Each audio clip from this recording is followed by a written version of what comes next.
יברכך אדוני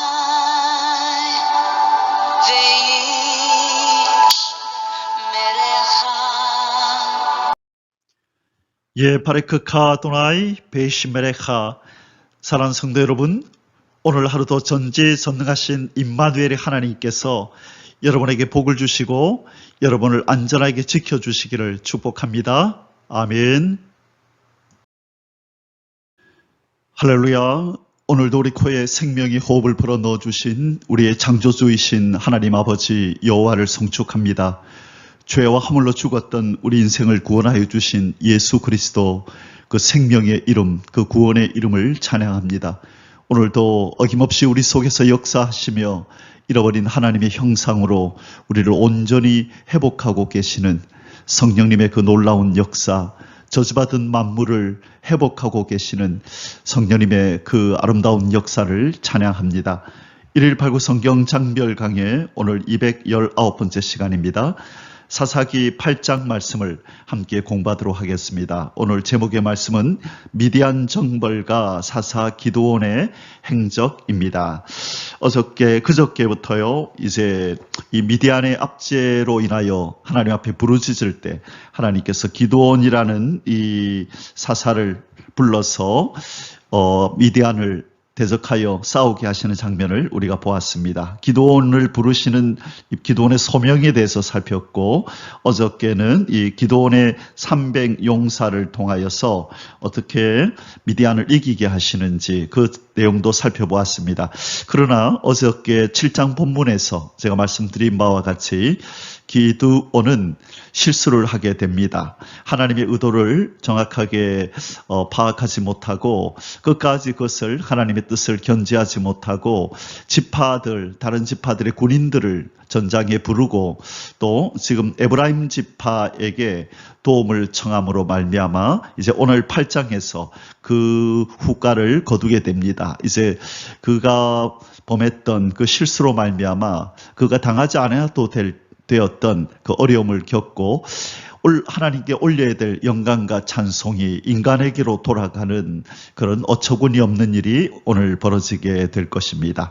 자, 우리가 이 하나님 앞에 귀하게 쓰임받았던 기드온의 이 영웅담도 우리가 생각하면서 교훈을 얻어야 되지만, 그러나 이 기드온이라고 하는 이 영웅 같은 이 사람이 또 하나님 앞에 행하였던 실수를 통하여서 우리가 또 배워야 할 교훈이 있는 줄 믿습니다. 그래서 오늘은 어저께는 기드온이 지혜를 발휘하여서 300명, 겨우 300명을 데리고 그 미디안을 기습 공격하는 용기 있고 담력 있는, 믿음 있는 기드온의 모습을 살폈다면, 오늘은 기드온이 범한 이 실수로 말미암아 어떻게 하나님 앞에 누가 돌아가고 어려움이 이스라엘 백성들 가운데 찾아왔는지라고 하는 장면을 함께 공부하게 되겠습니다. 자, 그러면 우리 이제 8장 안으로 들어가 보겠습니다. 그저께 6장과 그리고 7장에 걸쳐서 우리 기드온의 소명과 전쟁, 300용사를 통해 전쟁하는 걸 배웠고요. 오늘 이제 8장에서 이 전쟁을 하나님께서 뭐라고 평가하시는지, 이제 8장에 기록되어 있는 하나님의 시각으로 이 기드온의 그의 행적을 한번 살펴보게 될 것입니다. 그의 장단점들을 살펴보면서 우리가 신앙생활 속에서 적용해야 할 교훈들을 함께 우리가 찾아보는 시간을 갖겠습니다. 사사기 8장의 주제 구절은 23절로 정하였습니다. 기드온이 그들에게 이르되 내가 너희를 다스리지 아니하겠고 나의 아들도 너희를 다스리지 아니할 것이요 여호와께서 너희를 다스리시리라 하니라. 자, 이 내용은 이 미디안과의 전쟁에서 대승리를 거둔 후에 이에 고무된 이스라엘 백성들이 이 사사 기드온을 그들의 왕으로 추대하기를 원했습니다. 그런데 기드온이 자진해서 아니, 나는 너희들을 다스리는 왕이 되지 않겠다. 그리고 나의 아들도 왕이 되지 못하게 할 것이다. 오직 여호와께서 너희들의 왕이시기 때문에 여호와 하나님께서 너희들을 다스릴 것이다 라고 하는 아주 겸손한, 마땅히 하나님의 종으로 쓰임받았던, 도구로 쓰임받았던 하나님의 사람이 나타내야 할 그 반응을 보이고 있는 것입니다. 칭찬할 만하죠. 그런데 문제는 참 이 기드온의 이 겸손은 우리가 칭찬할 만하지만, 말은 이렇게 했지만 결국 이 기드온은 자기가 왕의 행세를 하게 되는 것을 우리는 보게 됩니다. 많은 그 아내들을 거느리고 70명이라고 되는 70명이나 되는 많은 이 자녀들을 두게 되고, 또 자기가 전쟁에서 승리한 이후에 자기에게 돌아오는 전리품을 달라고 해서 많은 금을 가지고, 바로 이 금을 가지고 에봇을 만들므로 말미암아 이것을 이스라엘 백성들이 숭상하는, 바로 숭배하는 이 우상 숭배 일종인 바로 이 에봇을 숭배하는 일을 이스라엘 백성들 가운데 그렇게 나타나도록 만들어 버린 것이죠. 그렇게 해서는 안 되는데 그렇게 한 것입니다. 그래서 아내를 많이 두어서 그 이스라엘 내에, 그 집안뿐만 아니라 이스라엘 내에 큰 분란을 일으켜서 문제를 야기시키고, 또 그 많은 금을 가지고 에봇을 만들어서 이스라엘 백성들이 이 에봇을 숭배하도록 만드는 이런 어려움을 이스라엘 백성들 가운데 그렇게 보인 것입니다. 자, 그래서 이런 면으로 지금 기드온은 실수한 것이죠. 제가 기드온의 소명 때 잠시 말씀드렸던 것처럼 이 기드온이라는 이 사사는 철저하게 이렇게 어릴 때부터 하나님의 손에 의해서 그렇게 준비되어진 사사라기보다는 급조된 사사다, 그런 표현을 썼습니다. 왜냐하면 어차피 사사 시대는 그렇게 영적으로 부패하고 타락된 시대였기 때문에 바른 어떤 영적으로 훌륭한 그런 인물이 나올 수 있는 여건이 조성되지 않는 시대였죠. 그래서 그건 어쩔 수 없는 시대 상황이었기 때문에 우리가 이해한다고 할 때에, 어쨌든 기드온은 그렇게 철저하게 준비된 영의 사람이 아니라 이 미디안의 압제를 견디지 못하여 부르짖을 때에 하나님이 그들을 구원하시고자 급하게 만들어낸 믿음의 사람이었던 거죠. 여러 가지 표징들을 보여주면서 그 믿음을 그 심령 속에 급하게 어떤 짧은 시간에 그렇게 생겨나도록 그렇게 하나님께서 역사하셨던 사람이 기드온인 것입니다. 이 속성반이라고 하죠. 우리가 어떤 것을 빨리 배울 때에 속성반을 들었다, 그렇게 말하는 것처럼 좀 시간을 가지고 여유 있게 기초부터 단단히 이렇게 다듬어져 가야 되는데, 뭔가를 빨리 속성으로 배우고 싶을 때 우리는 속성반에 들어가서 짧은 기간 동안에 그 분야에 관한 지식을 우리가 익히고 또 기술을 익히게 되는 것처럼 기드온은 속성반에서 사사로 그렇게 만들어진 것입니다. 그래서 이렇게 실수들을 많이 하게 되는 것이죠. 그래서 우리는 인정할 것은 인정하고, 또 그의 실수를 통해서 또 배울 것은 배우고, 그렇게 할 수 있기를 원합니다. 자, 사사기 8장의 소주제들은 아래와 같습니다. 오늘 1절에서 35절까지 말씀을 우리가 상고할 텐데요. 첫째 주제는 1절에서 3절, 미디안 전쟁과 관련한 에브라임 지파의 불평과 항의 및 기드온의 지혜로운 대응. 자, 부르지 않아도 될 에브라임 지파를 불렀습니다. 그렇죠? 그래서 도와달라고 요청하였는데 에브라임 지파의 공이 컸지요. 이 미디안을 완전히 진멸하고 괴멸시키는 일에 크게 공헌한 바는 맞지만, 그러나 이 사람들이 왜 자기들을 처음부터 부르지 않았냐고 불평하고 항의하는 장면이 나오고요. 이에 대해서 기드온이 지혜롭게 대응하는 이 기드온의 겸손과 이 지혜를 이 본문에서 보게 됩니다. 그러나 이런 일을 겪지 않아도 될 일을 자초해서 지금 겪은 면이 있잖아요. 그렇죠? 그래서 그 부분을 우리가 이 본문에서 한번 살펴볼 것입니다. 자, 두 번째 주제는 4절에서 21절 기드온의 미디안 잔당 토벌 및 미디안 두 왕 추격을 조롱하고 냉대한 숫꽃과 분우엘에 대한 응징. 자, 이 미디안의 두 왕을 이제 추격하고 계속 뒤따라 가다가 이제 배가 고파서 숫꽃과 분우엘에 거하는 이스라엘 백성들에게 먹을 것을 좀 달라 하니 이 숫꽃과 분우엘에 거하던 이 사람들이 거부합니다.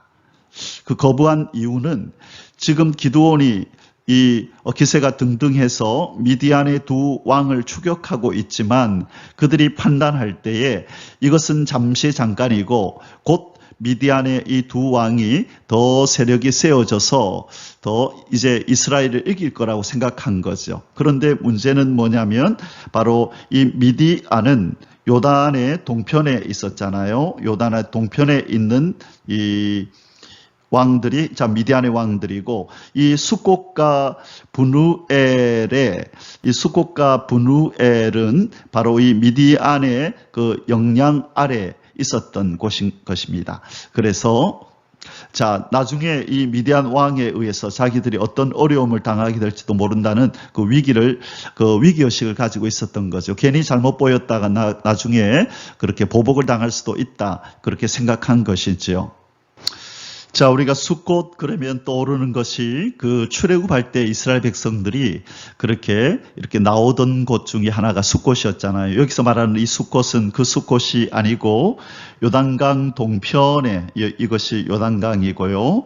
요단강 동편에 이 미디안 이 족속들이 거주하는 이 지역 내에 한 곳이 바로 숫꽃입니다. 그러니까 이들이 바로 이 기드온의 이런 요구를 거절할 수 있는 인간적인 이유가 있는 거죠. 왜 이 미디안의 영향력 하에서 지금 살아가고 있는데 자칫 잘못 보였다가 나중에 응징을 당할 수 있기 때문에 그래서 지금 이 미디안 왕한테 잘못 보이지 않기 위해서 기드온의 요구를 거부한 것이죠. 자, 그래서 어떤 일이 벌어지는지 이제 기드온이 지금 이 숫꽃과 분우엘을 어떻게 잔혹하게 진멸하는지 그런 장면이 나옵니다. 이 부분을 보면서도 참 기드온이 잔인하게 이 숫꽃과 분우엘 사람들에게 그렇게 응징을 했다라는 것을 그렇게 우리가 숨길 수가 없는 것입니다. 너무 참 잔인했다라는 생각을 하게 됩니다. 자, 그 내용을 우리 나중에 살펴보겠습니다. 세 번째로 기드온의 왕위 추대 거절 및 함금 에봇 제자. 자, 처음에 왕으로 추대하는 것을 거절하는 것은 그의 겸손함을 영광을 하나님 앞에 돌리고자 하는 하나님만 왕으로 섬기라고 하는 이 하나님의 종다운 모습을 보였지만 그가 금을 요구합니다. 나에게 전리품을 다오. 그래서 이 황금을 가지고 이 예봇은 아주 귀한 옷이죠. 거룩한 옷인 거죠. 자, 예봇이라는 이 단어를 어디서 들으셨나요? 이 대제사장이 입는 옷이잖아요. 대제사장. 그렇죠? 귀하고 값비싼 옷, 거룩한 옷. 이런 류의 옷을 만들어서 자기가 거주하는 곳에 놔두었던 것이죠. 그래서 사후에 이스라엘 백성들은 이 기드온을 기리면서 기드온이 만들었던 이 금으로 만든 이 옷을 숭배하는 이런 일이 벌어지게 된 것입니다. 이것도 기드온의 실수라고 할 수가 있는 거죠. 자, 22절에서 28절에서 살펴보고요. 네 번째 마지막으로 기드온의 축첩가. 자, 첩들을 많이 두고 아내들을 많이 둬서 이 70명과 또 첩에서 난 또 아들이 있고 그래서 71명의 그 이제 아들들이 태어나게 되죠. 이것 때문에 서로 이제 그 지도력을 쟁취하려고 서로 이제 싸우는 문제가 일어나는데 이 첩에서 낳은 한 아들이 이제 다음 장에서 우리가 살펴보게 될 아비멜렉이죠. 예, 아비멜렉이라고 하는 그의 첩의 아들이 그 아들 70명을 다 죽이려고 시도하고 그 중에 한 명만 살아남고 도망쳤던 바로 그 비극적인 이야기가 이제 내일 9장에서 나타나게 됩니다. 바로 기드온은 이렇게 자기가 왕이 되기를 거부하였지만 이 왕과 같은 행세를 하며 수많은 아내와 첩을 두고 수많은 자식들을 그렇게 낳게 되는 일을 그가 자행한 것입니다. 이것으로 인하여 이스라엘 진내에서 어려움이 찾아왔던 거죠. 자, 기드온의 축적과 죽음, 그리고 기드온 사후에 이스라엘의 배교와 기드온 가문에 대한 홀대, 기드온이 죽고 나자 이스라엘 백성은 다시 또 하나님 앞에 범죄할 뿐만 아니라 그들의 생명을 구원해 준 이 기드온 가문에 대해서도 홀대하고 그렇게 고맙게 여기지 아니하는 일이 벌어진 것입니다. 그것이 29절에서 35절입니다. 자, 우리 이 8장에는 우리가 다뤄야 될 주제들이 참 많이 있다, 그죠? 자, 우리 하나씩 한번 살펴보며 공부하도록 하겠습니다. 자, 이제 본론으로 들어가서 첫 번째 소주제입니다. 미디안 전쟁과 관련한 에브라임 지파의 불평과 항의 및 기드온의 지혜로운 대응. 자, 1절에서 3절입니다. 1번, 미디안 전쟁과 관련한 에브라임 지파의 불평 및 항의. 자, 이제 에브라임 지파 사람들이 불평을 하고 항의를 하는 장면이 나타납니다. 1절, 에브라임 사람들이 기드온에게 이르되 네가 미디안과 싸우러 갈 때에 우리를 부르지 아니하였으니 우리를 이같이 대접함은 어찌 됨이냐 하고 그와 크게 다투는지라. 자, 이 내용을 한번 살펴보겠습니다. 처음에 기드온이 하나님께서 이제 기드온을 부르시고 미디안과 전쟁을 치르게 하실 때 군사를 다 모집했었다, 그죠? 군사 모집을 했었습니다. 아마 이것은 전 지파에게 다 그렇게 통보가 되었을 것입니다. 그래서 다 모인 군인의 수가 3만 2천 명이었잖아요. 그죠? 그런데 하나님이 너무 많다고 돌려보내고 겨우 300명만 남았었잖아요. 자, 그래서 하나님은 이 3만 2천 명이 너무 많다 그렇게 하시고 두려워하는 자는 돌아가라 해서 2만 2천 명이 돌아가고 1만 명만 남았었잖아요. 그래서 1차에서 이제 2만 명이 탈락하고 그리고 이제 1만 명만 남았었는데 이 1만 명에서 또 이제 물을 하룻샘에서 물을 먹게 만들어 가지고 한 손으로 이렇게 물을 떠서 이렇게 마시는 사람 300명만 남기고 또 9,700명은 돌아가게 했었습니다. 자, 우리 기억나죠? 이때 아마 12지파의 군인들이 다 모였었을 것입니다. 그런데 하나님이 그들을 다 보내고 300명만 남겼는데 이때 이 300명은 어떤 한 지파에서 나온 수는 아닐 거예요. 분명히 12지파 이 사람들이 다 모여서 자, 이렇게 지파의 많은 지파들이 모여서 이렇게 함께 전쟁에 참여하겠다고 나왔을 텐데 그 중에서 300명은 아마 여러 지파의 연합군이었을 것입니다. 연합군, 지파들의 연합. 자, 그런데 지금 이대로 그냥 싸웠으면 아무런 어려움이 없을 텐데 이 300명을 통하여 하나님이 전쟁을 이기게 하시고 적들이 자기들끼리 스스로 싸우게 되는 자중질환에 빠져서 그렇게 서로 치고 할 때 그들이 도망을 치잖아요. 그때 그냥 300명으로 끝까지 쫓아가서 하나님이 허락하시는 승리를 그냥 거두면 될 텐데 기드온이 욕심을 낸 것이라고 저는 봅니다. 누구를 부르죠? 납달리 지파를 부르고 그 다음에 아셀 지파를 부르고 그 다음에 므낫세 지파의 사람을 보내어서 도와달라고 요청을 합니다. 지원을 요청하죠. 자, 그때 지원을 요청할 때에 세 지파에게 요청을 해요. 이것이 7장 23절에 나왔었는데 납달리 지파, 아셀 지파, 므낫세 지파 이 세 세 지파에게만 도움을 요청한 것이죠. 그런데 누구에게 도움을 요청하지 않았다고요?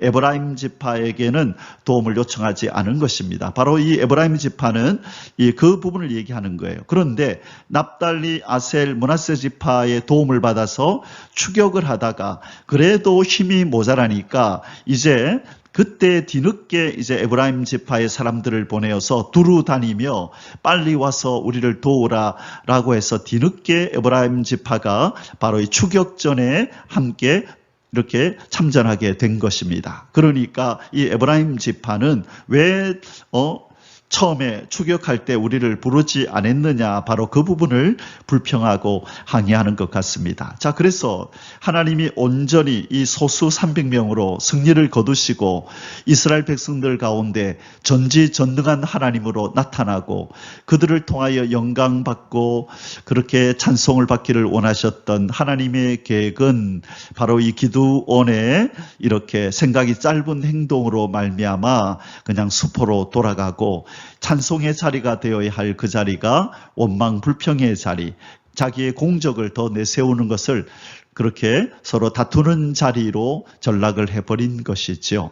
자, 그래서 우리가 하나님의 뜻대로 끝까지 그 말씀에 순종하지 않을 때 부작용이 일어난다는 것을 우리는 이 본문을 통해서 깨닫게 됩니다. 자, 어쨌든 이런 에브라임 지파의 불평과 항의가 있었는데요. 이 기드온이 어떻게 이에 대해서 반응하는지 우리 계속 살펴보겠습니다. 이번 기드온의 겸손하고 지혜로운 대응에 의한 에브라임 사람들의 불만 해소. 자, 2절에서 3절입니다. 기드온이 그들에게 이르되 내가 이제 행한 일이 너희가 한 것에 비교되겠느냐. 자, 추켜 세우네요. 지금 이 에브라임 사람들을 추켜 세움, 이 방법을 썼네요. 자, 어떻게 내가 한 일이 당신들이 한 것보다 큰 일이겠습니까? 당신들의 공적이 큽니다. 그렇게 억지로 추켜 세우는 거죠. 에브라임의 끝물 포도가 아비에셀의 만물 포도보다 낫지 아니하냐. 자, 이건 지금 무슨 말이죠?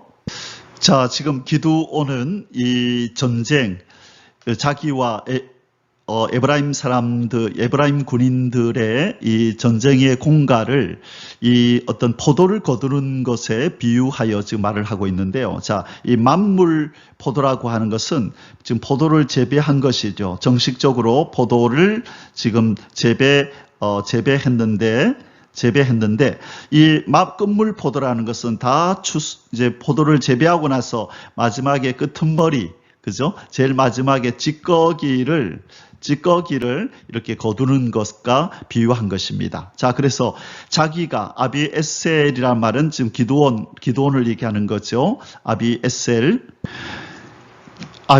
사람 요아스의 아들 기드온이죠. 그래서 지금 아비에셀은 그 기드온의 고향을 지금 얘기하는 것입니다. 그래서 자, 아비에셀의 만물 포도보다, 그러니까 아비에셀, 이거는 기드온, 내가 한 일보다, 자, 지금 기드온은 무슨 일을 했죠? 300 용사를 데리고 지금 미디안의 진을 공격해서 첫 번째 수확을 한 것으로 이렇게 비유한 겁니다. 진지를 공격해서 그들을 교란시킨 것, 이것을 자 미디안의 진지를 공격해서 그들을 교란시킨 것을 포도를 재배한 것이라 이렇게 지금 비유를 했고요. 그 다음에 에브라임 지파가 한 것은 뭐냐? 끝물 포도를 이렇게 수확했다는 거죠. 이들 미디안이 이제 이 기드온의 공격을 받고 도망치고 있었잖아요. 그럴 때에 에브라임 사람들이 그 끝을 이제 마무리를 잘 해줬다, 그 말입니다. 그래서 지금 도망치고 있는 이 적들을 잘 추격해서 그것들을 잘 마무리를 해 주었다. 그래서 꼭 마지막 찌꺼기, 어떤 이삭을 줍는 것 같은 역할을 잘 해줬는데, 지금 당신들이 한 것이 내가 한 것보다 더 훌륭한 일입니다. 끝까지 그 잔당 세력들을 다 없애준 것, 그것이 바로 당신들의 공적이고 나는 단지 그들의 진을 공격해서 그들을 교란시켰을 뿐입니다. 이렇게 이 에브라임 사람들의 공적을 축혀 세우면서 이들의 이 분노를 지금 달래고 있는 것입니다. 자, 이러한 태도는 참 훌륭한 태도이죠. 잠언에 보면 그런 말씀이 있잖아요. 이 과격한 말은 노를 격동하여도 유순한 대답은 분노를 쉬게 하느니라. 자, 그 말씀이 딱 어울리는 말씀이죠. 잠언 15장 1절에 바로 그 말씀이 있습니다. 잠언 15장 1절에 보면 이런 말씀이 있어요. 유순한 대답은 분노를 쉬게 하여도 과격한 말은 노를 격동하느니라. 자, 아주 중요한 내용입니다. 유순한 말은 분노를 쉬게 한다. 분노를 잦아들게 한다는 거죠. 그러나 과격한 말은 노를 격동하느니라. 노를 더 만든다는 거죠. 자, 이 말씀 꼭 우리가 기억하고 삶에 적용해야 될 줄 믿습니다. 이 기드온은 이런 어떤 인품을 가지고 있는 사람이었죠. 비록 말도 안 되는 항의를 하고 불평을 하지만 내가 너희들 뭐 잘했다고 큰소리 치느냐, 이게 이렇게 하는 것이 합당하냐라고 그렇게 화를 낼 수도 있었지만 그렇게 해봐야 더 너를 격동한다는 걸 알고 지금 기드온은 유순한 말로 그들을 축켜 세우는 이 작전으로 그들의 분노를 지금 잠재우고 있는 것입니다. 자, 3절입니다. 하나님이 미디안 방백 오렙과 스앱을 너희 손에 넘겨주셨으니 내가 한 일이 어찌 능히 너희가 한 것에 비교되겠느냐. 자, 에브라임 사람들은 바로 도망치는 미디안의 방백 오렙과 스앱을 그렇게 잡아서 죽이는 일에 큰 공을 세웠다는 것을 지금 얘기하고 있습니다. 기드온이 이 말을 하매 그때 그들의 노여움이 풀리니라. 유순한 말은 분노를 쉬게 하여도 가격한 말은 노를 격동하느니라. 이 말씀을 꼭 기억하고 우리 삶 속에 적용할 수 있기를 원합니다. 자, 이제 두 번째 소수세를 공부하겠습니다. 이번 기드온의 미디안 잔당 토벌 및 미디안 두 왕 추격을 조롱하고 냉대한 숫꽃과 분우엘에 대한 응징. 자, 기드온의 지금 군대들이 바로 이 미디안의 잔당들을 토벌하기 위해서 지금 추격전을 열심히 지금 하고 있는 것이죠. 자, 그런데 지금 이 수적으로 아주 지금 부족하죠. 이 미디안의 군대들이 총 얼마나 되었다고 말씀드렸나요? 13만 5천 명이었었잖아요. 그래서 이들 중에서 많은 사람들이 아마 죽었을 텐데, 그러나 그래도 아직도 많은 사람들이 그렇게 도망을 치고 있는 것입니다. 그때에 기드온의 이 군대가 그들을 추격하는 추격전을 지금 벌이고 있는데, 그 수가 얼마 되지 않기 때문에 수적으로 열세한 이 기드온이 바로 지금 이 도망치는 이 미디안의 이 연합군들을 치기 위해서 바로 요단강 건너편에 있던 이 숫꽃, 자, 여기가 숫꽃이고 여기가 분우엘이네요. 요단강은 어디 있죠? 바로 여기가 요단강이고, 그래서 전투는 지금 이 동쪽에서 전투가 벌어졌었는데 지금 미디안의 군대들이 여기가 미디안이잖아요. 그래서 미디안 이 군인들이 미디안 땅으로 도망치는 이 과정에서 지금 기드온이 추격해 가다가 이 숫꽃과 분우엘에 거하는 자기 동족들에게, 아마 동족들이 맞을 거예요. 이방인이 아니고 자기 편이니까 도와달라 했겠죠. 그래서 요단 동편에 사는, 자, 이쪽에는 누구누구가 지금 살고 있었죠. 이 동쪽에 두 지파 반이 있었잖아요. 갓 지파와 그 다음에 루벤 지파와 그 다음에 위에 므낫세 반지파가 있었다, 그죠? 그래서 아마 각각 루벤 지파에 속한 땅이었을 가능성이 많습니다. 그래서 숫꽃과 분우엘에 있는 이 사람들에게 도와달라, 우리를 도와서 저 도망치는 무리들을 좀 다 토벌하도록 도와달라고 요청을 했는데 이 사람들이 거부합니다. 거부하는 이유는 두 가지 중에 하나일 것입니다. 아까 말씀드렸던 것처럼 딱 판단해 보니까 안 되겠는데 기드온의 이 군대가 질 것 같다. 그렇다면 이 미디안의 군대한테 지게 되면 이들을 자칫 도와줬다가 우리는 미디안이 족속들과 근처에서 함께 살아야 되는데 나중에 우리에게 응징하고 보복할 수가 있다. 그렇다면 아예 처음부터 편을 들어주지 말자라고 했던지, 아니면 이 기드온의 말을 듣고 괜히 전쟁에 참여했다가 불필요하게 우리가 많은 사람들이 죽게 되는 일이 있고, 또 재산적으로 재산상의 불이익을 당하면 어떻게 하냐? 우리는 가지 말고 그냥 자기들끼리 싸우도록 내버려 두자. 아마 이런 연유로 인하여서 전쟁에 참전하는 것을 거부하였던 것입니다. 숫곳과 분해엘 사람이 이에 분노한 기드온이 이들을 돌아오는 길에 응징하는 장면이 나타나게 됩니다. 자, 이 내용을 이제 지금부터 살펴보겠습니다. 4절에서 21절입니다. 1번, 기드온과 300 용사들이 피로에도 불구하고 요단을 건너 미디안군을 끝까지 추격함. 4절입니다. 기드온과 그와 함께한 300명이 요단강에 이르러 건너고 비록 피곤하나 추격하며. 자, 오늘 이 4절 본문을 보니까요, 그동안에 지금 이 전쟁에 함께 참전시켰던 이 지파들이 다 빠졌네요. 이 납달리 지파가 있었었고, 아셀 지파가 있었었고, 그 다음에 므낫세 지파가 있었었고, 뒤늦게 또 합류시킨 에브라임 지파 사람들이 있었잖아요.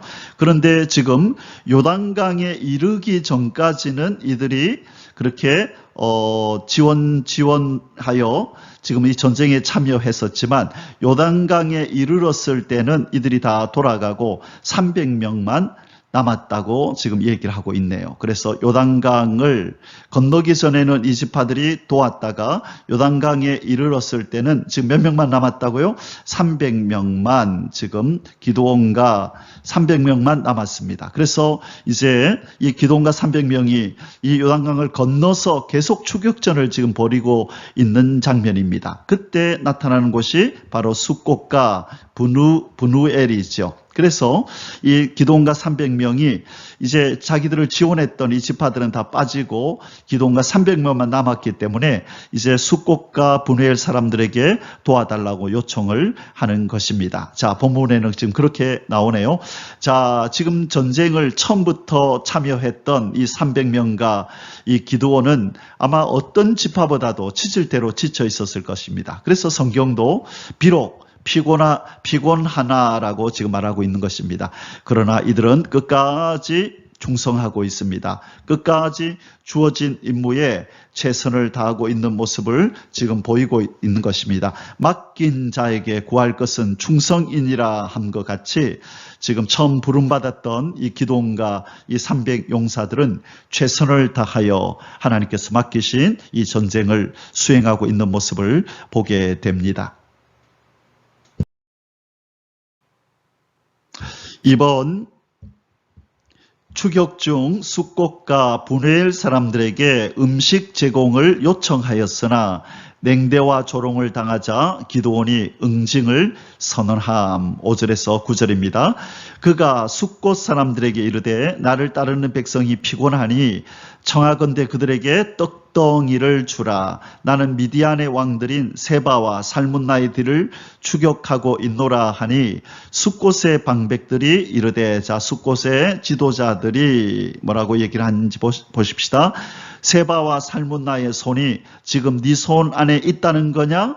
어찌 우리가 네 군대에게 떡을 주겠느냐 하는지라. 자, 이 말 속에서 우리는 뭘 보게 되죠? 세바와 살문나가 지금 네가 그들을 이길 거라고 지금 생각하는 거냐? 네 손에 있느냐? 네가 이긴다고 장담할 수 있느냐? 어찌 우리가 너희 군대에게 떡을 주겠느냐, 그렇게 하는 것입니다. 자, 이렇게 말을 하는 이유가 아까 말씀드렸듯이 두 가지 중에 한 가지일 거라는 것입니다. 이 숫곳의 사람들이 이스라엘 사람이라면 지금 해서는 안 되는 일을 하고 있는 거지요. 이 지금 하나님의 전쟁을 치르고 있는 이 기드온의 용사들에게 협조해야죠. 그런데 협조하지 않고 무슨 핑계를 대고 있나요? 무슨 속셈이지요? 너희들은 가봐야 못 이긴다. 자칫 잘못했다가 우리가 어려움을 당할 수 있으니 우리는 그렇게 하지 못하겠노라. 자신들의 이 일신상의 안전을 생각하면서 또 나중에 잘못하면 후가가 자기들에게 돌아와서 어쩌면 어려운 상황에 처할 수도 있다는 것을 미리 생각하고 이렇게 그 싹을 미리 잘라버리기 위해서 거절하고 있는 것입니다. 자, 7절입니다. 기드온이 이르되 그러면 여호와께서 세바와 살문나를 내 손에 넘겨주신 후에 내가 들가시와 찔레로 너희 살을 찢으리라 하고 반드시 너희들 내가 응징할 거다. 너희들이 지금 이렇게 해서는 안 되는 일을 하고 있는데 내가 반드시 이것을 기억했다가 너희들 바로 응징할 거야 라고 지금 그렇게 선언하고 있는 것입니다. 거기서 분우엘로 올라가서 그들에게도 그같이 구한즉 분우엘 사람들의 대답도 숫곳 사람들의 대답과 같으니라. 똑같은 대답을 했네요. 기드온이 또 분우엘 사람들에게 말하여 이르되 내가 평안히 돌아올 때에 이 망대를 헐리라. 너희들도 가만두지 않겠다. 지금 그렇게 위협하고 있는 것입니다. 자, 여기서 이 망대를 헐어버린다라고 이렇게 지금 얘기를 하고 있는데요. 이 망대가 무엇이죠? 이 망대라는 것은 이 보초병들이 보초 서는 곳이잖아요. 보초병들이 자 저기 쳐들어오나 안 쳐들어오나 하고 경계 근무를 서는 장소인데 이것을 없애버리고 나면 바로 성내의 거민들에게 이제 어려움이 찾아와도 적들이 쳐들어와도 알아차릴 수가 없는 것입니다. 그래서 이 망루를 없애버린다고 하는 것은 이제 이들에게 평안이 사라졌음을 너희들은 위험에 처하게 될 것이다. 위험에 처한다. 그것을 지금 얘기하고 있는 것입니다. 아마 이 망대를 힘들게 잘 지어 놓았는 것 같습니다. 그것을 없애버리겠다. 그렇게 지금 선언하고 있는 장면입니다. 3번 기드온의 군대가 미디안의 두 왕을 사로잡고 미디안 연합군의 잔당을 토벌함. 10절에서 12절입니다. 이때에 세바와 살문나가 갈골에 있는데 동방 사람의 모든 군대 중에 칼든 자 12만 명이 죽었고 그 남은 15,000명 가량은 그들을 따라와서 거기에 있더라. 자, 13만 5천 명 중에서 12만 명이 죽고 남은 잔당은 15,000명이네요. 그래서 세바와 살문나를 따라서 그들이 이 갈골이라는 곳에 지금 머물러 있는 것입니다. 적군이 안심하고 있는 중에 기드온이 노바와 욕부와 동쪽 장막에 거주하는 자의 길로 올라가서 그 적진을 치니 세바와 살문나가 도망하는지라. 기드온이 그들의 뒤를 추격하여 미디안의 두 왕 세바와 살문나를 사로잡고 그 온 진영을 격파하니라. 나머지 남은 15,000명을 끝까지 추격하여서 바로 지금 이 하나님께서 명하신 거룩한 전쟁을 지금 수행하고 있는 장면입니다. 자, 성경에 맡은 자에게 구할 것은 충성이니라. 이 말씀이 고린도전서 4장 2절에 있죠. 하나님께서 맡은 일을 맡기시고 그들에게 뭘 요구하신다고요? 충성을 요구하신다고 말씀합니다. 도중에 그만둬 버리거나 그냥 자포자기하고 좌절하고 우리 힘으로는 안 된다고 해서 놓아버리는 것이 아니라 또 이 정도면 됐겠지라고 만족하는 것이 아니라 끝까지 하나님께서 맡기신 일을 완전히 수행할 때까지 충성하고 끝까지 최선을 다하는 이 자세가 하나님의 백성들에게 있어야 될 줄 믿습니다. 4번 기드온이 귀한 길에 숫곳과 분우엘 사람들을 응징함. 13절에서 17절입니다. 요아스의 아들 기드온이 헤레스 비탈 전장에서 돌아오다가 숫곳 사람 중 한 소년을 잡아 그를 신문하매 그가 숫곳의 방백들과 장로들 77명을 그에게 적어주니라. 자, 여기서 한 소년을 잡았는데 그 숫곳의 방백들, 지도자들이 누구며 장로들이 누군지를 적어줬다 했을 때 여기서 이 소년이 아니라 어느 정도 장성한 사람일 것이라고 여겨집니다. 자, 지도자들. 지금 이제 기드온이 바로 이 하나님의 이 성전, 하나님이 명하신 거룩한 전쟁, 이 성전에 동참하지 않고 오히려 그들을 냉정하게 그들의 요구를 거절하고 조롱한 이 숫곳 사람들에게 이제 응징을 하기 위해서, 벌을 내리기 위해서 지금 묻습니다. 지도자들이 그 이름을 대라 하고 이름을 달라고 얘기를 합니다. 기드온이 숫곳 사람들에게 이르러 말하되 너희가 전에 나를 희롱하여 이르기를 세바와 살문나의 손이 지금 네 손에 있다는 거냐? 어찌 우리가 네 피곤한 사람들에게 떡을 주겠느냐? 한 그 세바와 살문나를 보라. 자, 이제 그 왕들을 죽였잖아요. 그렇죠? 자, 지금 어떻게 됐는지 지금 보았느냐? 우리가 이겼잖아 하고 그 얘기를 하는 겁니다. 그 성읍의 장로들을 붙잡아 들가시와 찔레로 숫곳 사람들을 징벌하고 분우의 망대를 헐며 그 성읍 사람들을 죽이니라. 자, 여기서 우리가 주목해야 할 단어가 바로 이 죽인이라고 하는 이 단어인데요. 이것은 이 살육하다, 도륙하다라는 의미입니다. 살육하다, 도륙하다. 자, 이 단어는 이 하라그라고 하는 이 히브리어를 쓰는데요. 이것은 살육하고 도륙할 때 쓰는 것을 의미하고 이 제사의식 때에 제사를 드릴 때 이렇게 짐승을 죽일 때 쓰는 그것도 이제 죽인다는 표현을 쓰잖아요. 그때는 이 자바흐라고 하는 이 단어를 쓰거든요. 자바흐. 이것은 제사를 위해서 동물을 죽일 때 쓰는 표현인데 바로 이 하라그라고 하는 이 죽인이라 이것은 살육하다, 도륙하다. 이것은 아주 이 전쟁이나 음모나 폭력에 의해서 어떤 죽이는 것을 의미하는 겁니다. 누군가와 전쟁을 치렀을 때, 또 음모를 꾸밀 때, 또 폭력으로 그렇게 가해 올 때에 그에 대응하여 이렇게 정당방위로 살육하고 도륙하는 그때 쓰는 표현이 바로 하라그, 여기서 죽인이라입니다. 자, 지금 이 숫곳 사람들 또 분우엘 사람들에게 이렇게 살육하고 도륙하는 행위를 한 것을 우리는 어떻게 생각해야 하느냐. 어쨌든 지금 이스라엘 백성, 자기 민족이란 말이죠. 이스라엘 공동체 안에서 한 일원들인데 이렇게 꼭 할 필요가 있었을까? 어떤 면에서 지금 기드온과 300용사가 치르는 이 전쟁은 무슨 전쟁이라고 우리가 얘기할 수 있다 그랬죠? 성전, 거룩한 하나님의 성전입니다. 자, 그래서 하나님의 성전에 당연히 하나님의 백성이 동참했어야 함에도 불구하고 동참하지 않은 이 죄는 분명히 있지만 그렇다고 이렇게 가혹하리 마치 도륙하고 살육하는 이 정도의 응징을 했어야 맞는가라고 하는 것은 우리가 한번 생각해 볼 여지가 있는 것 같습니다.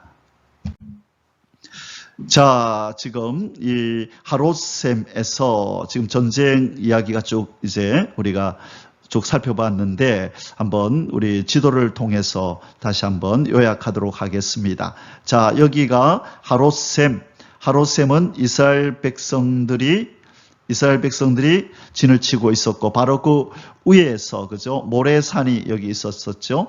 그래서 전쟁을 치르다가 이 적들이 지금 도망을 치는 겁니다. 도망을 쭉 치는데 여기까지 올 때에 다른 지파 사람들에게 도움을 요청해서 네 지파가 이 지원을 했다 그랬죠. 그리고 이제 다른 지파 사람들은 다 돌아가고 기드온과 300용사만 이 요단을 건너서 지금 잔당 세력을 쫓고 있습니다. 15,000명이나 되는 그 잔당 세력을 쫓고 있고 두 왕이 이들을 데리고 지금 도망치고 있는 거였죠.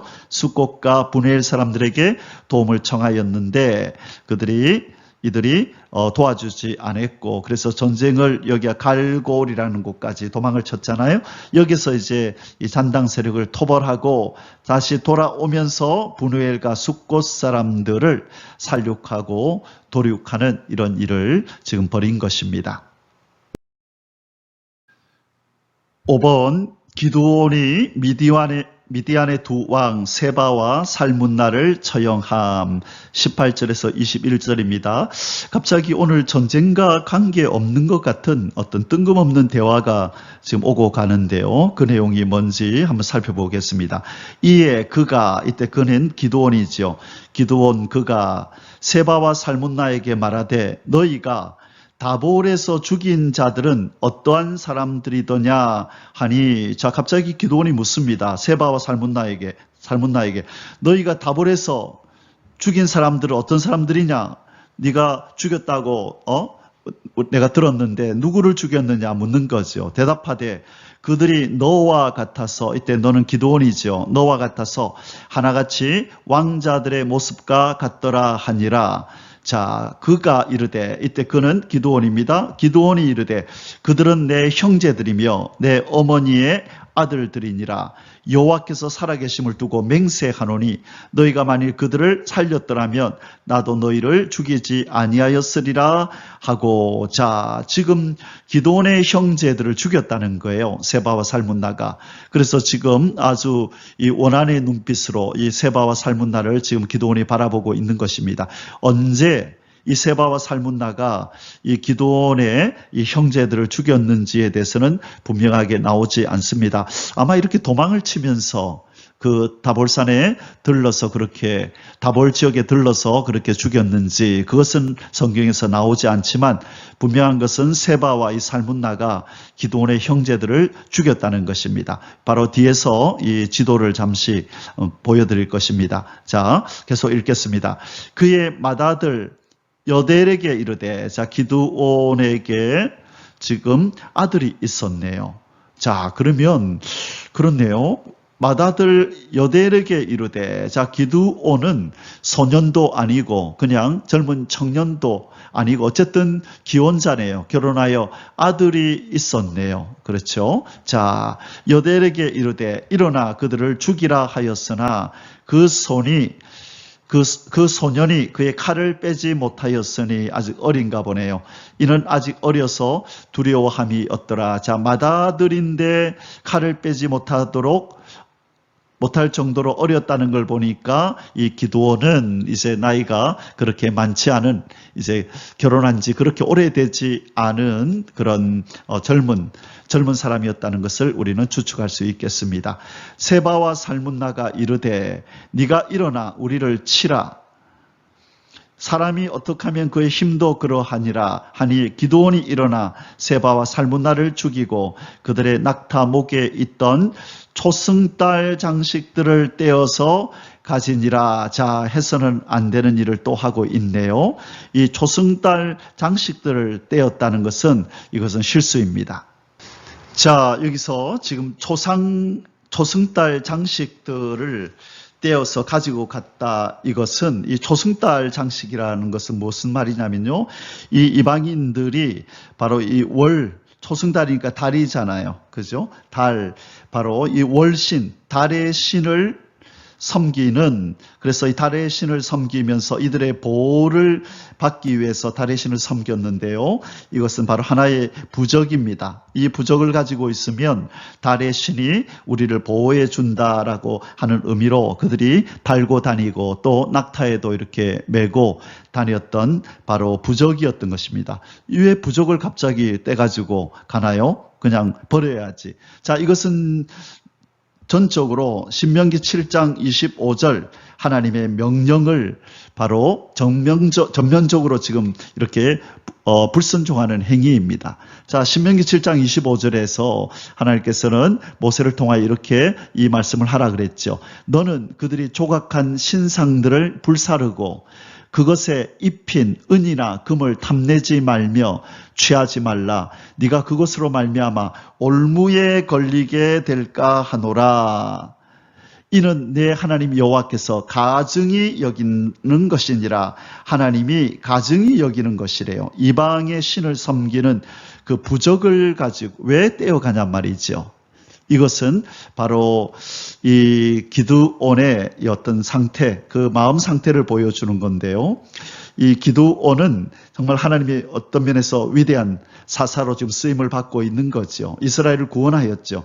그러나 이 사사로운 탐욕을 버리지 못하고 이 하나님의 계명을 쉽게 어기는 모습을 보게 됩니다. 자, 그리고 우리가 한 가지 좀 더 생각할 것은 이 맏아들 여델에게 이 두 왕을 죽이라 하는 것은 단지 이것은 전쟁에서 적을 죽이는 그런 의미뿐만 아니라 자기 형제들을 죽였잖아요. 그래서 이 형제들을 죽인 것에 대한 지금 복수의 의미도 있는 거지요. 전장에서 이 적장을 죽이는 의미도 있지만 바로 그 형제들을 죽인 복수의 의미가 있는 것이고, 이 어린 아들에게 이 왕들을 죽이라고 하는 것은 이거는 수치를 주기 위함입니다. 수치.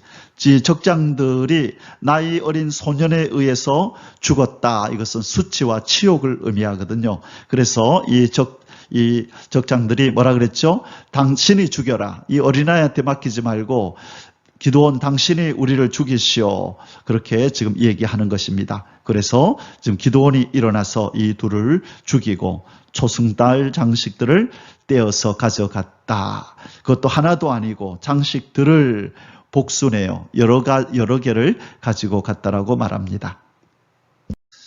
자, 오늘 이 대화에 등장했던 이 다볼이라는 곳이 어떤 곳인가 한번 살펴보겠습니다. 자, 지금 두 왕이 바로 이 다볼에서 기드온의 형제들을 죽였다 그랬는데요. 바로 여기가 다볼입니다. 다볼산.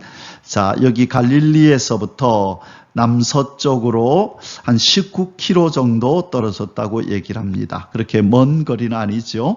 자, 여기가 다볼인데요. 이제 다볼산의 모습을 한번 보겠습니다. 자, 여기가 다볼산입니다. 다볼산은 579m 높이의 산입니다. 그리고 그 밑에가 이제 다볼 지역이겠죠. 그래서 바로 이 지역에서 이 기드온의 형제들이 이 두 왕에 의해서 죽임을 당한 곳이다. 그렇게 말씀하고 있습니다. 자, 이제 세 번째 소수제를 공부하겠습니다. 3번 기드온의 왕위 추대 거절 및 황금 에봇 제자. 자, 하나는 잘한 행위이고 겸손하게 왕으로 추대되는 것을 거부한 행위이고, 그 다음에 두 번째 그물을 가지고 황금 에봇을 만든 이 행위는 이거는 방자한 행위입니다. 이스라엘 백성들로 하여금 이 우상 숭배에 빠지게 하는 그런 일을 자초한 것입니다. 자, 이 두 사건을 한번 살펴보겠습니다. 22절에서 28절. 1번 기드온이 자신을 왕으로 추대하려는 백성들의 요청을 거절함. 22절에서 23절. 그때에 이스라엘 사람들이 기드온에게 이르되 당신이 우리를 미디안의 손에서 구원하셨으니 당신과 당신의 아들과 당신의 손자가 우리를 다스리소서. 자, 당신이 먼저 왕이 되시고 그 이후에 당신의 아들들이 우리의 또 왕이 되고 또 그의 아들들 곧 당신의 손자가 우리를 다스리소서. 자, 그렇게 요구했네요. 그러자 23절에서 기드온이 그들에게 이르되 내가 너희를 다스리지 아니하겠고 나의 아들도 너희를 다스리지 아니할 것이요 여호와께서 너희를 다스리시리라 하니라. 아멘. 자, 지금 이스라엘 백성들이 왜 이렇게 갑자기 왕이 되어달라고 얘기하죠? 바로 이 당시에 이 주변의 이 나라들은 이 강력한 통치자를 중심으로 지금 부족국가 형태를 띠고 있거든요. 부족국가 형태. 여기에는 강력한 지도자가 항상 있었었죠. 강력한 지도자가 이끄는 부족국가 형태로 이렇게 나라들이 있는데 지금 이스라엘은 왕이 없잖아요. 그러니까 자기들도 이 주변의 부족국가들처럼 이런 강력한 지도자를 둔 이런 나라로 그렇게 존재하기를 원한다. 그래서 이 강력한 지도자가 자기들을 지키고 보호해주는 그런 든든한 이런 체제가 자기 나라에도 도입되기를 원하는 것이죠. 자, 그러나 이 이스라엘이라는 나라는 그런 나라가 아니었잖아요. 이스라엘은 이렇게 강력한 지도자나 또 어떤 강력한 무력에 의해서 그렇게 존재하는 그런 나라가 아니라 바로 여호와 하나님과의 언약 관계 속에서 여호와 하나님과의 언약 관계 속에서 하나님의 보호를 받고 그의 인도를 받는 그런 특별한 언약 공동체라는 것을 이스라엘 백성들은 지금 잘 인식을 못하고 있는 거죠. 이 기드온은 이런 사실을 잘 알았든지 못 알았든지 간에 어쨌든 지금 하나님의 뜻을 따르고 있는 것입니다. 우리는 너희를 다스리지 않을 거야. 여호와께서 너희를 다스리실 것이야 라고 지금 말하고 있는 것입니다. 2번, 기드온이 자신 몫의 전리품을 요구함. 24절에서 26절. 갑자기 뚱딴지같이 기드온이 자기가 지금 전쟁에서 이렇게 승리를 거두었으니 전리품을, 자기 몫의 전리품을 달라고 요청을 하는 장면이 나옵니다. 24절입니다. 기드온이 또 그들에게 이르되 내가 너희에게 요청할 일이 있으니 너희는 각기 탈취한 기고리를 내게 줄지니라 하였으니 이는 그들이 이스마엘 사람들이므로 금기고리가 있었음이라. 자, 여기서 우리는 두 가지를 생각해 봐야 합니다. 자, 그들에게 지금 기고리를 달라고 얘기를 하죠. 지금 그런데 그들이 이겼던 사람들을 누구라고 얘기하냐면 이스마엘 사람들이라 이렇게 표현합니다. 원래 지금 기드온이 이겼던 바로 이 연합군들은 누구의 연맹군이었죠? 미디안과 그 다음에 아말렉과 그 다음에 동방의 사람들, 그렇게 성경에 나왔었잖아요. 어디에서 나왔나요? 6장 3절과 8장 10절에서 그렇게 표현했거든요. 그런데 갑자기 왜 이스마엘 사람들이라는 표현을 썼을까? 바로 이 이스마엘이라는 이 말은 단지 그 족속만을 의미하는 것이 아니라 그 당시 요단 동편 지역에 널리 분포되어 있었던 이 유목민들을 포괄적으로 지칭하는 말이라는 것입니다. 그래서 이스마엘 사람이라면 바로 이 미디안, 아말렉, 동방의 사람들, 요단 동편에 있었던 사람들을 총칭하는 그런 어떤 용어로 사용하는 것이 이스마엘 사람들이었다라는 것입니다. 자, 그런데 왜 갑자기 기고리가 나오느냐? 이때 이 사람들은 주로 남자는 금기고리를 하고 여자들은 코고리를 했다고 합니다. 코고리. 그래서 지금 전쟁을 이기고 이 군인들한테 뺏은 바로 그 기고리들을, 금기고리를 내게 다오라고 지금 기드온이 요청한 것입니다. 무리가 대답하되 우리가 즐거이 드리리이다 하고 겉옷을 펴고 각기 탈취한 기고리를 그 가운데에 던지니, 자, 지금 모든 사람에게 존경을 받고 지금 아주 이렇게 존대받고 있는 모습이 보입니다. 기드온이. 그러자 그들이 탈취했던 금 기고리를 기꺼이 내어서 그 겉옷을 편 다음에 거기에다 담아서 이제 기드온에게 건네는 장면입니다.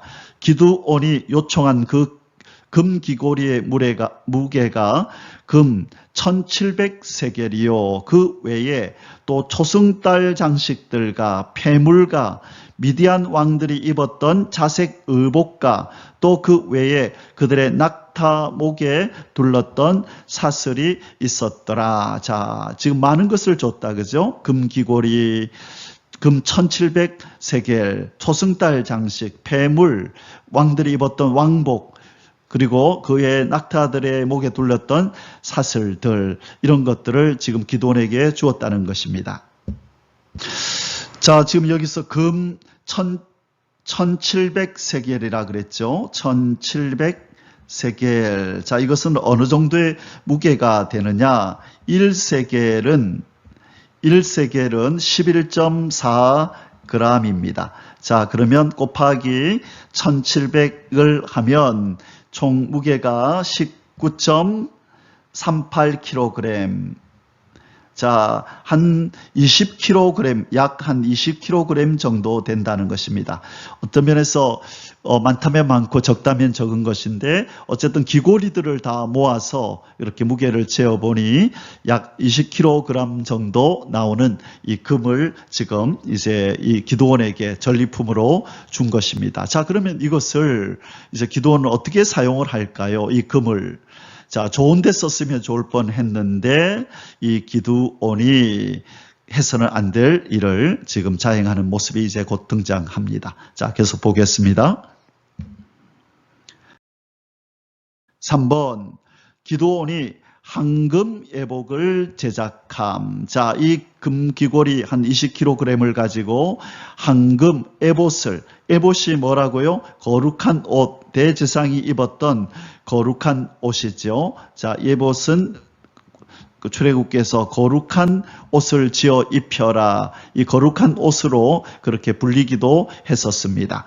자, 기드온이 그 금으로 에봇 하나를 만들어 자기의 성읍 오브라에 두었으니 온 이스라엘이 그것을 음란하게 위함으로 숭배했다는 거지요.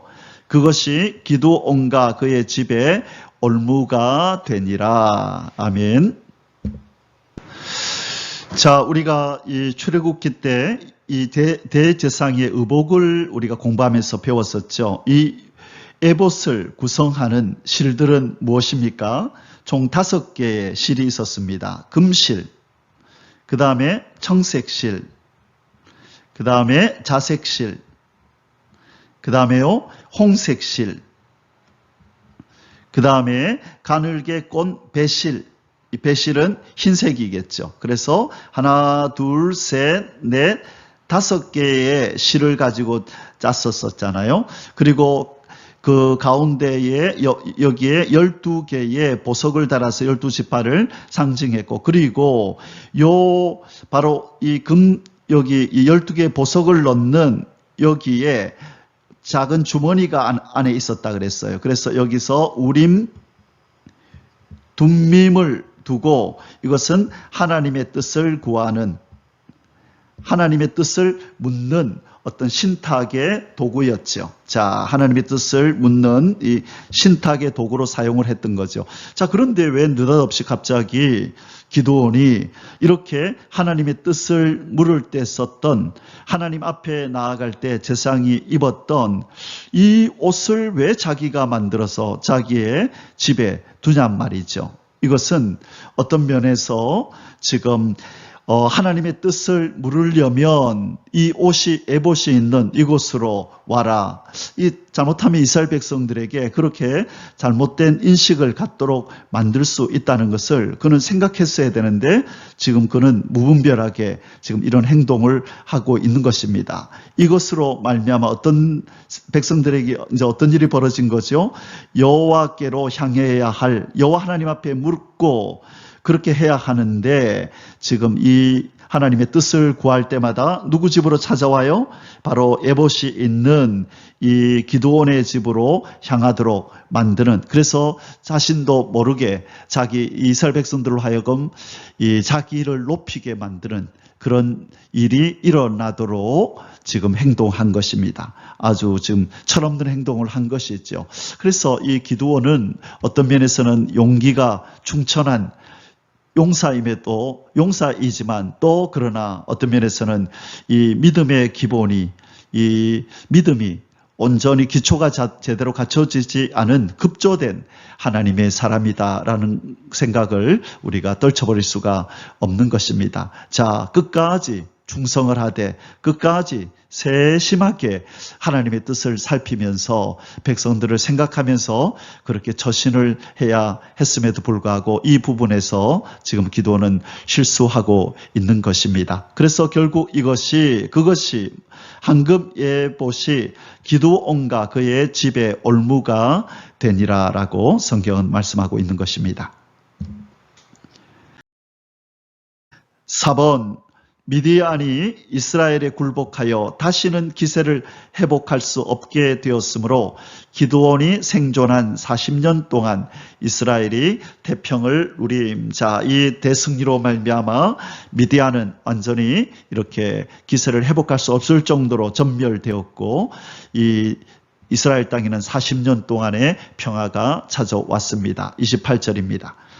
미디안이 이스라엘 자손 앞에 복종하여 다시는 그 머리를 들지 못하였으므로 기드온이 사는 40년 동안 그 땅이 평온하였더라. 아멘.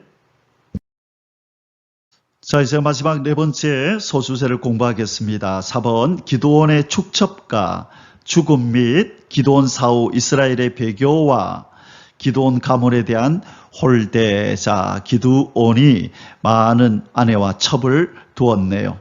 그리고 그의 죽음 이야기가 나오고요. 죽음 이후에 이스라엘이 다시 배교합니다. 그리고 하나님뿐만 아니라 이스라엘 가문에 대한 이 홀대를 나타내는 장면이 이제 오늘 본문 마지막 부분에 나옵니다. 29절과 35절입니다. 자, 우리가 좀 전에 우리 살펴보았던 이 기드온이 우상 숭배에 빠져서 지금 하나님의 징계를 받던 이들을 미디안의 손에서 건져내었죠. 자, 미디안에게 압제를 받던 이유가 무엇인가요? 압제 원인이 뭐였나요? 바로 우상을 섬기는 이 우상 숭배 이 죄 때문에 미디안의 압제가 왔는데 이들을 이스라엘을 구원하고 나서 다시 에봇을 만들어서 그들을 에봇을 섬기는 우상 숭배의 자리로 다시 이스라엘 백성들을 빠뜨려 버리는 이런 누를 범하였다는 것 우리가 살펴보았는데요. 자, 그의 이제 마지막 생애에서 또 어떤 일들, 어떤 실수를 하는지 계속해서 한번 살펴보겠습니다. 1번 기드온이 아내가 많음으로 많은 아들을 둠. 29절에서 31절입니다. 요아스의 아들 여룹바알이 돌아가서 자기 집에 거주하였는데 기드온이 아내가 많음으로 그의 몸에서 낳은 아들이 70명이었고 세겜에 있는 그의 첩도 아들을 낳았으므로 그 이름을 아비멜렉이라 하였더라. 자, 비극의 씨앗을 낳았습니다.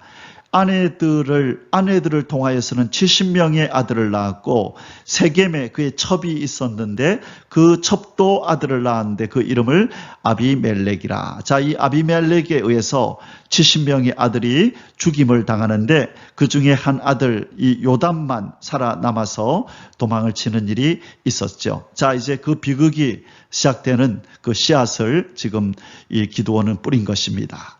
승리 후에 조심해야 하는 것입니다. 많은 사람들에게 이 영웅 대접을 받고 이 왕으로 추대될 뻔했던 왕으로 추대받고 왕의 자리에 오를 뻔했던 이 기드온은 이스라엘 백성들이 이 기드온을 어떻게 대했을지는 불보듯 뻔한 것이죠. 그러다 보니까 많은 아내들을 그가 취하고 또 첩도 취하여서 아들을 이렇게 왕처럼 행세하며 살았던 그의 이후의 삶을 여기서 보게 됩니다. 그렇게 해서는 안 됐었는데 기드온은 지금 이런 실수를 범하고 있는 것입니다.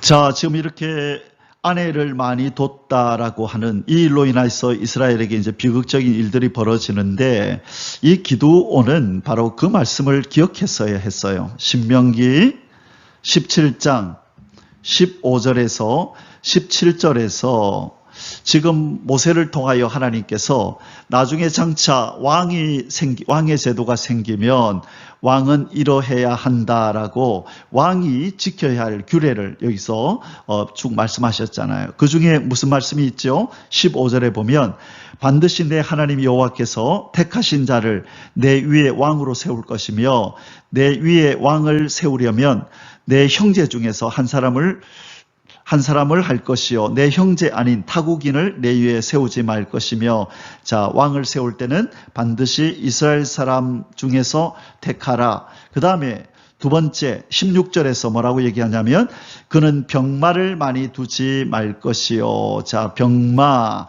이 말을 많이 두지 말라는 거죠. 이것을 이제 무기잖아요.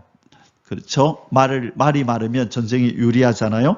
그래서 병마를 많이 두지 말고 병마를 많이 얻으려고 그 백성을 애굽으로 돌아가게 하지 말라. 병마를 많이 두지 말라라고 얘기했고 그 다음에 17절에서 드디어 자 이제 17절에서 이 아내에 대한 얘기를 합니다.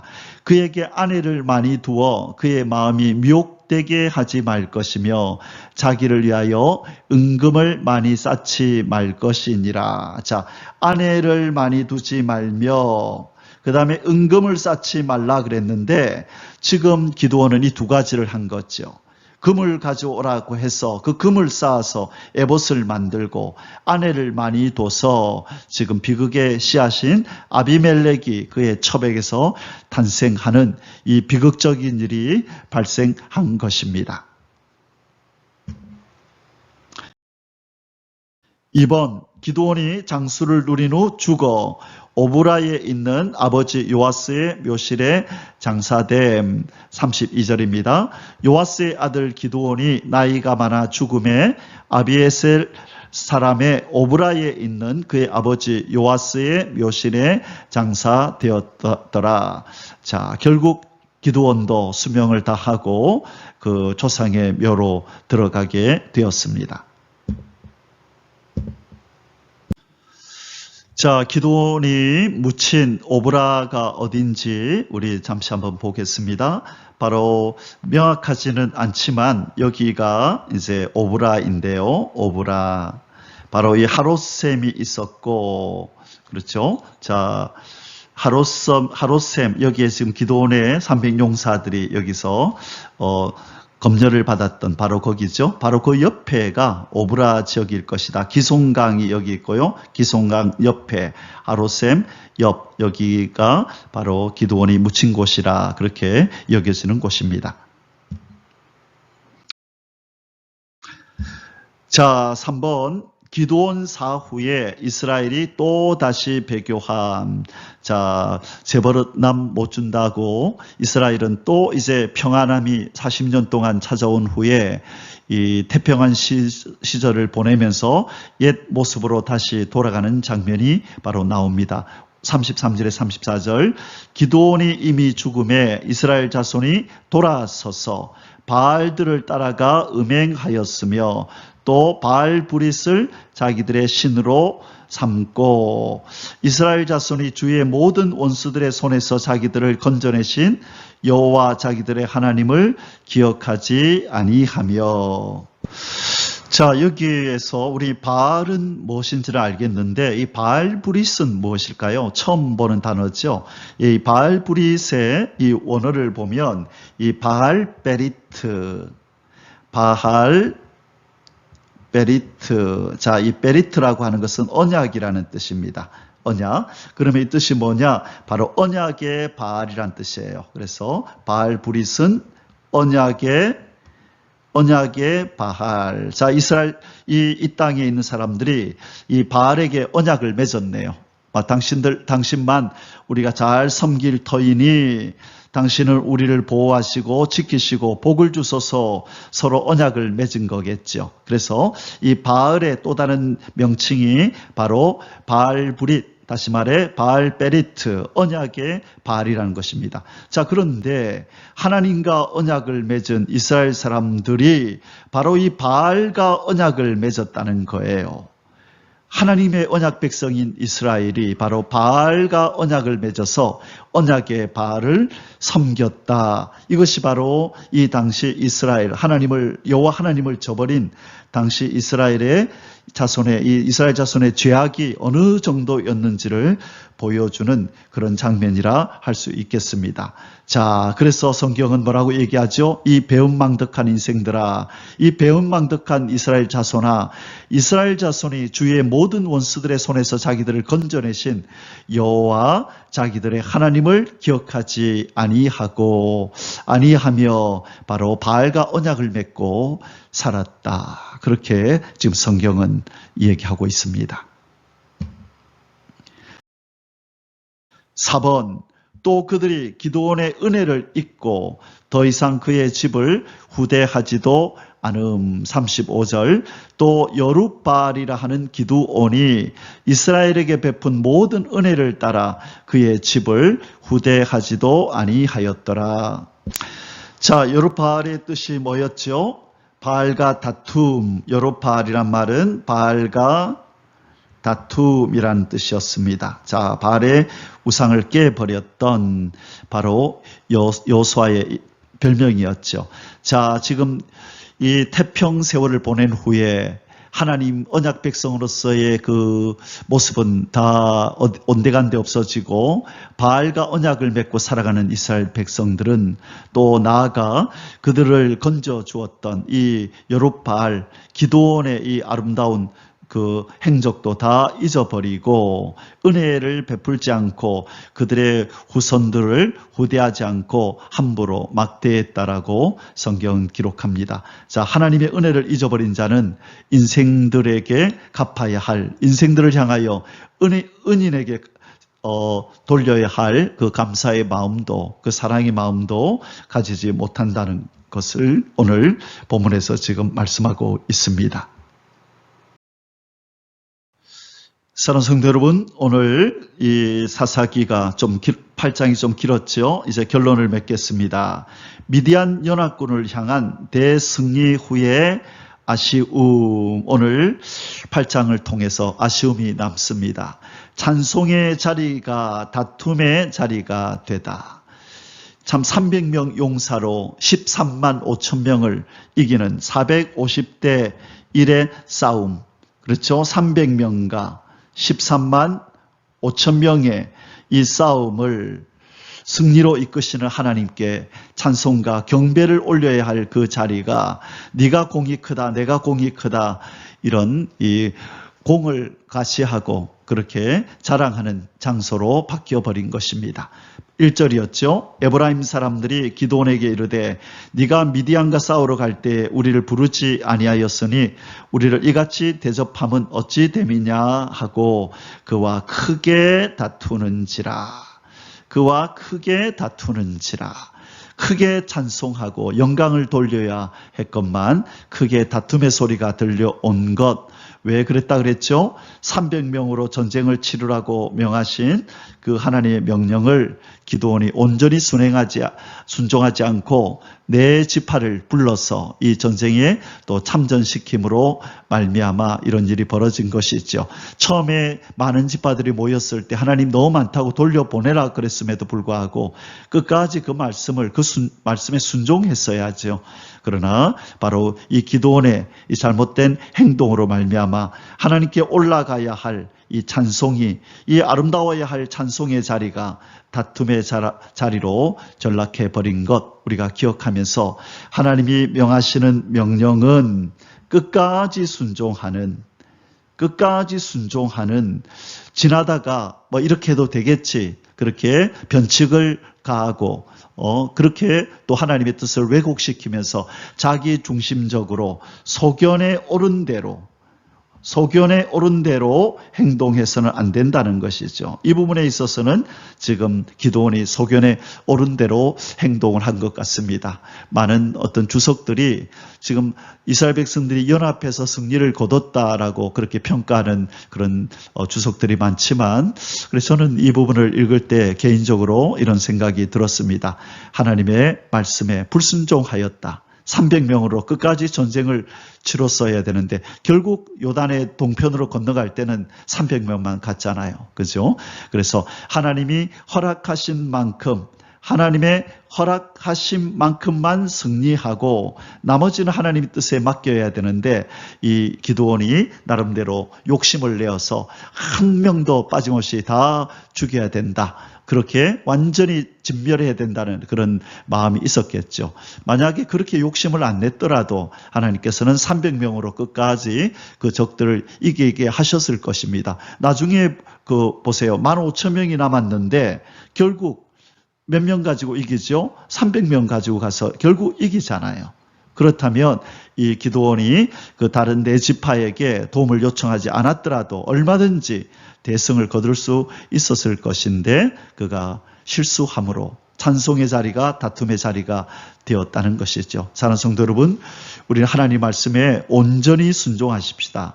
이 하나님 말씀을 수행하는 일에 있어서 소견에 옳은 대로 판단하고 그렇게 실수를 범하는 일이 있어서는 안 되겠습니다. 오늘 하루 하나님이 우리에게 무엇을 명하든지 끝까지 온전히 순전히 순종하는 저와 여러분의 삶이 되시기를 주님의 이름으로 축복합니다. 아멘. 할렐루야. יברך